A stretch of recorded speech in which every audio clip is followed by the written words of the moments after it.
Assalamualaikum warahmatullahi wabarakatuh. Pada hari ini kita akan kuliah sosioantropologi kesehatan tentang permasalahan kesehatan dalam perspektif sosioantropologi. Ketemu lagi dengan saya, Pak Ikatul Hikmah. Kita kuliah. Bismillah. Bismillah.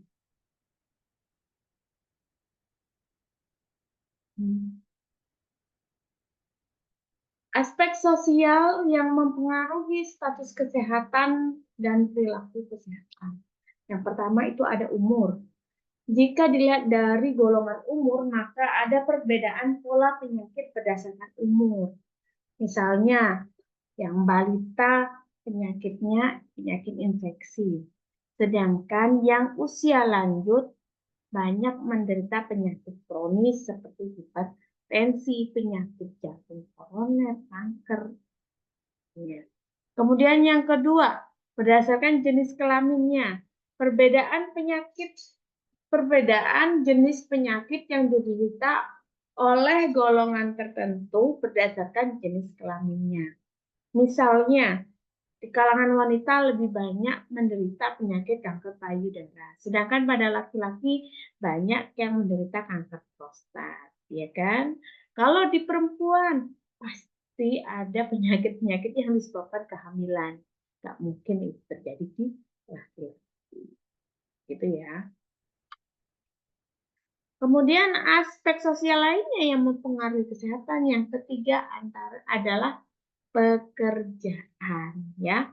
Hubungan antara jenis pekerjaan dengan pola penyakitnya. Misalnya, petani punya penyakit yang berbeda dengan pekerja industri, ya. Di kalangan petani banyak yang menderita cacingan, ya, karena kerjanya banyak dilakukan di sawah, lingkungannya banyak cacingnya. Sebaliknya, buruh yang bekerja di industri, misalnya pabrik tekstil, banyak menderita penyakit saluran pernafasan karena terpapar oleh debu yang ada di perusahaan.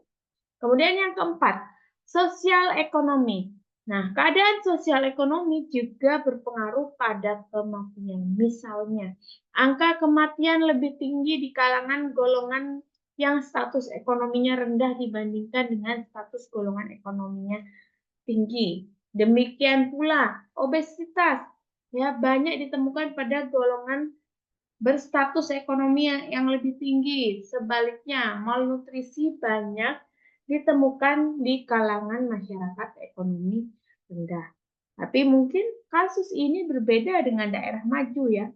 Obesitas, ya, di Amerika atau negara maju lainnya, mereka yang junk food, ya, karena lebih murah, lebih mudah didapatkan, ya, sehingga banyak terjadi obesitas. Sedangkan di Indonesia, makanan-makanan seperti itu tuh terkesan lebih mahal gitu ya.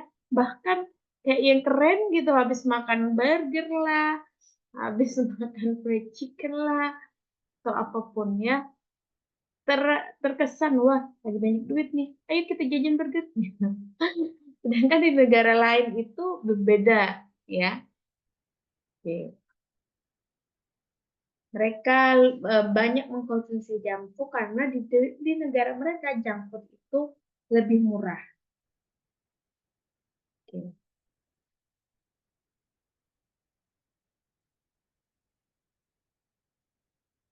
Kita akan membahas aspek budaya yang mempengaruhi status kesehatan dan perilaku kesehatan. Yang pertama, pengaruh tradisi terhadap perilaku kesehatan. Ada beberapa tradisi di dalam masyarakat yang dapat berpengaruh negatif terhadap masyarakat.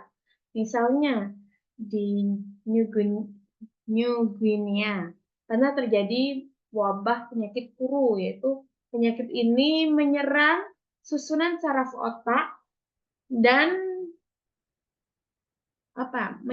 penyebabnya adalah virus. Penderitanya hanya terbatas pada wanita dan anak kecil. Setelah dilakukan penelitian, ternyata penyakit ini menyebar luas karena adanya tradisi kanibalisme, yaitu kebiasaan memenggal kepala orang dan tubuh serta kepala manusia yang dipenggal tersebut hanya dibagikan kepada wanita dan anak-anak.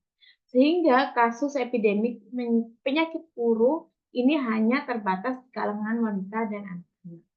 Seperti lainnya, contoh lainnya nih, di Indonesia, apa? Suku yang ada di Papua, kalau nggak salah suku Dani ya, correct me if I'm wrong. Dia, jika ada keluarga yang meninggal, keluarga yang ditinggalkannya potong jari. Otomatis hal ini kan mempengaruhi kesehatannya. Apakah ada infeksinya? Kemudian apakah tangannya bisa berfungsi kembali? Nah, itu kan bisa bahaya ya. Kemudian pengaruh sikap fatalistis terhadap perilaku dan status kesehatan.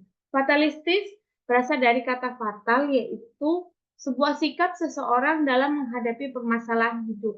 Sikap fatalistis juga mempengaruhi perilaku kesehatan, dikarenakan konsep kehidupan yang diadopsi menjadi dasar dalam menghadapi permasalahan hidup.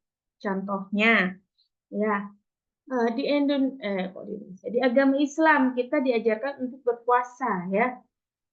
Itu eh, jika kamu mungkin ada masalah atau apa,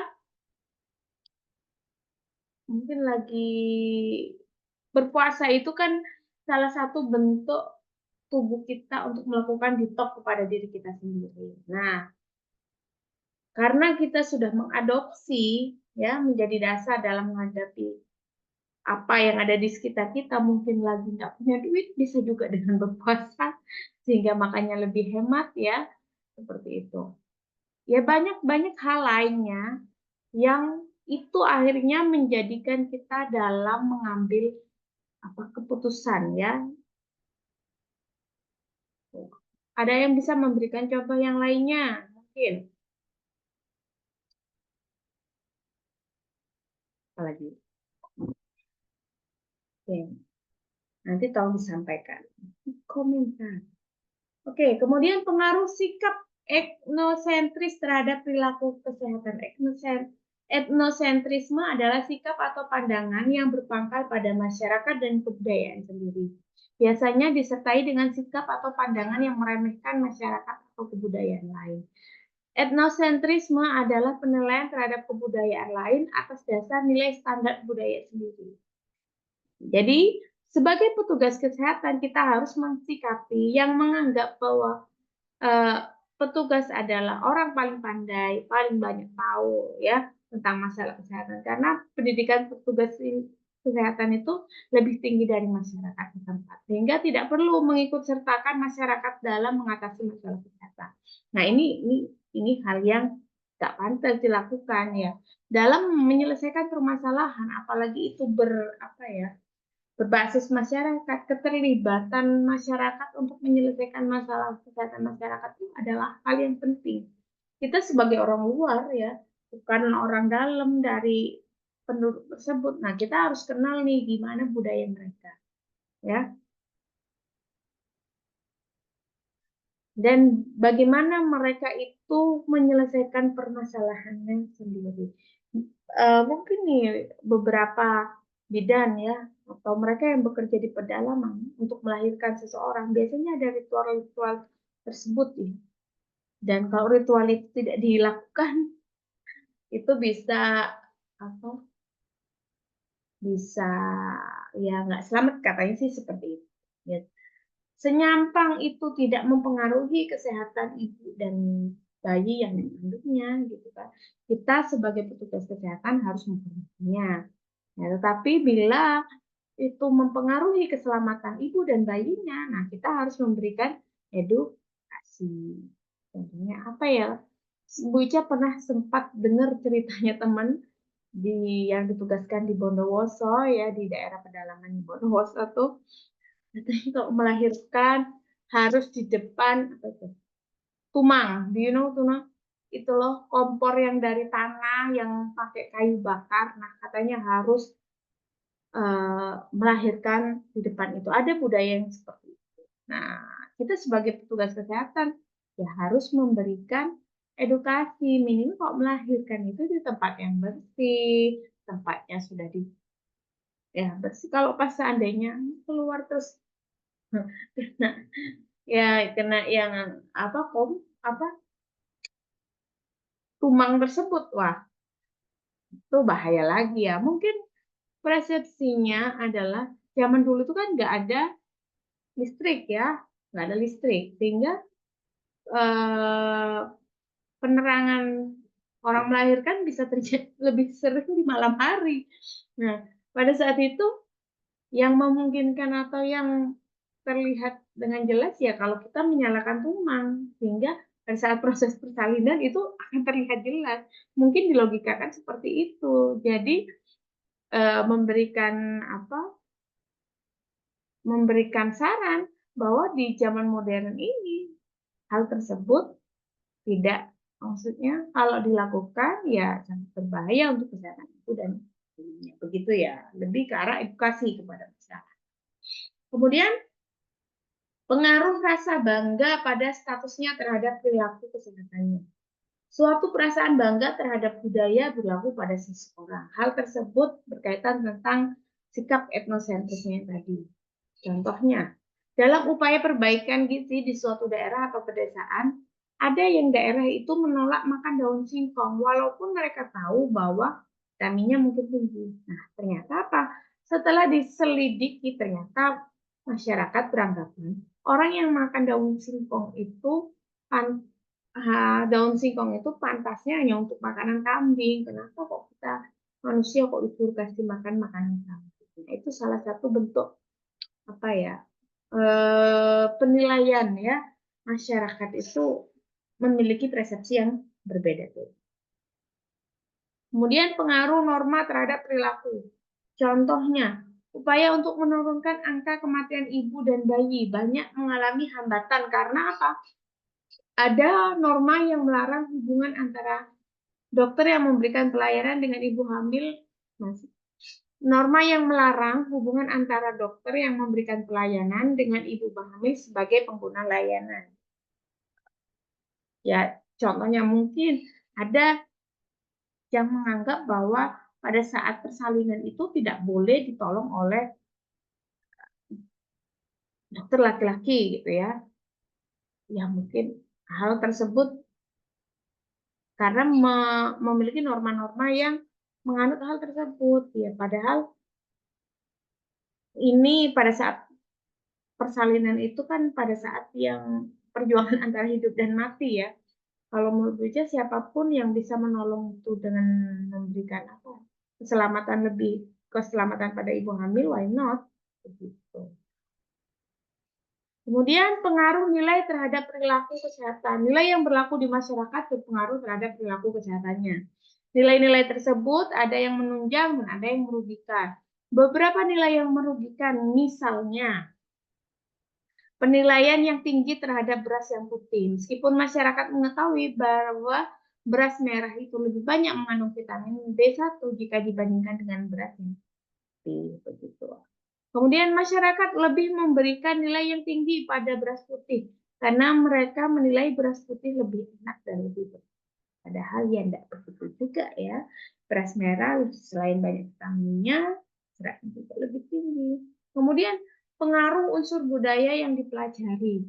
Nah, pada tingkatan awal proses sosialisasi seorang anak itu diajarkan antara lain bagaimana cara makannya, bahan makanan yang dimakan, cara buang air besar, buang ya BAB, BAK dan lain-lain. Itu sudah ditanamkan kebiasaan-kebiasaan tersebut dari kecil hingga dewasa. Nah, kebiasaan-kebiasaan tersebut mempengaruhi perilaku kesehatan dan sulit untuk diubah. Contohnya, ya di negara Barat mereka biasa BAK, BAB pakai tisu, ya kan? Menurut kita itu nggak sehat karena cuma dilap-lap doang ya. Sedangkan kita terbiasa kalau cawik ya pakai air. Nah, kebiasaan tersebut otomatis mempengaruhi kehidupan kita ya. Begitu. Itu salah satu contohnya. Contoh lainnya apa? Mungkin banyak orang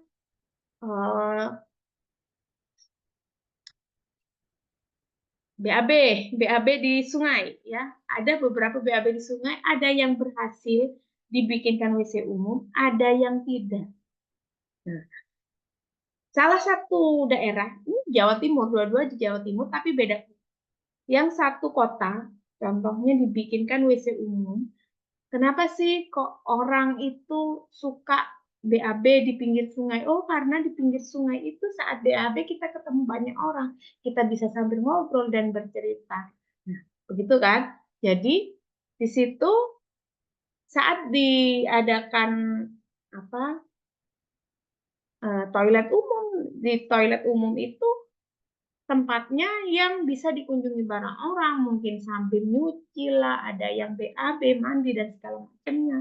Nah, itu ada yang berhasil, ya. Seperti itu karena fungsi mereka untuk melakukan buang hajat tersebut bisa sambil ngobrol dan bertemu tetangga itu terpenuhi, ya akhirnya bisa digunakan. Tapi ada di suatu kota yang sudah dibuatkan sama bagusnya, tapi itu tidak berhasil. Kenapa? Karena menganggap namanya BAB itu, ya, mereka itu kalau jongkok saat BAB di sungai, pantatnya itu harus nyentuh air. Jadi pada saat BAB di toilet, ya, dia nggak bisa BAB. Akhirnya banyak yang di kota tersebut pengadaan untuk toilet umum itu tidak berhasil. Semoga apa ya, kebiasaan-kebiasaan ini semakin tahun semakin berubah ke arah di perilaku yang sehat. Kemudian berikutnya adalah pengaruh konsekuensi dari inovasi ya terhadap perubahan. Contohnya, apabila seorang petugas kesehatan ingin melakukan perubahan kesehatan, merubah perilaku kesehatan masyarakat, maka yang perlu dipikirkan adalah konsekuensi apa yang terjadi jika melakukan perubahan.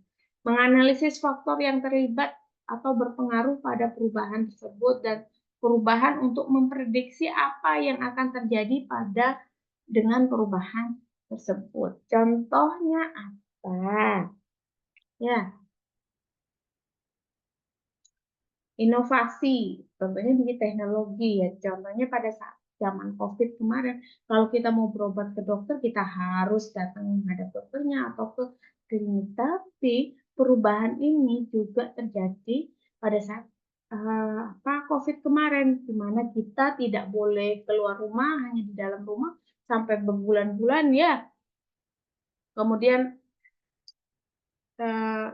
ada layanan telemedicine, di mana dokter bisa memeriksa dari jarak yang jauh. Yang terpenting bisa berkomunikasi dengan dokter, bisa melakukan asesmen secara jarak jauh, konsultasi jarak jauh. Akhirnya pelayanan kesehatan dapat dilakukan meskipun tidak bertatap muka. Otomatis hal tersebut kan mempengaruhi perilaku kesehatan masyarakat ini.